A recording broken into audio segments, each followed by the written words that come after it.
सम व विषम संख्या यावर आधारित काही प्रश्न परीक्षेला विचारले जातात। आज आपण पाहणार आहोत 712च्या मागील 34वी विषम संख्या कोणती। आता या ठिकाणी अशा प्रश्नामध्ये तीन गोष्टी महत्त्वाच्या असतात। सुरुवातीला दिलेला जो अंक आहे 712 हा अंक सम आहे का विषम आहे। आपण पाहतोय एकक स्थानी 2 आहेत म्हणजे हा अंक सम आहे। त्यानंतर दुसरी गोष्ट म्हणजे संख्या मागची विचारली आहे का पुढची विचारली आहे। जर संख्या मागील आणि पुढील यावर आधारित बघा संख्या विचारलेली आहे आपल्याला मागील म्हणजे आपल्याला निश्चितच या ठिकाणी वजाबाकी करावी लागणार आहे। आणि पुढची गोष्ट इथं दिलेला जो अंक आहे 34 त्या अंकाचा विचार न करता पुढचं काय विचारलंय तर विषम अंक विचारलेला आहे। विषम आपल्याला जो अंक विचारलेला आहे तो विषम आहे।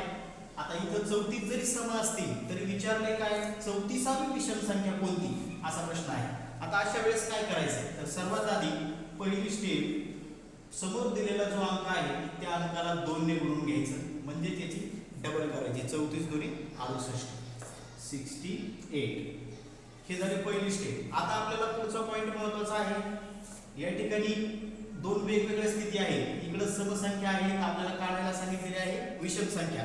ज्या वेळेस इकडे सम असेल त्यावेळेस सरळ 68 तुम्ही मागची संख्या असेल तर वजाबाकी करू शकता, पुढची संख्या असेल तर ॲडिशन करू शकता। पण इथं सम इथं विषम म्हणजेच काय सम आणि विषम क्रॉस झाले। अशा वेळेस काय करायचंय आलेल्या या गुणाकारामधून 1 वजा करायचा ते 67।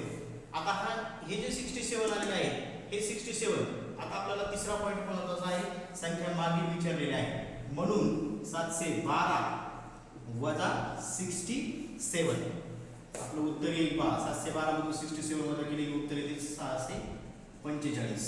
पर्यायामध्ये आपल्याला पर्याय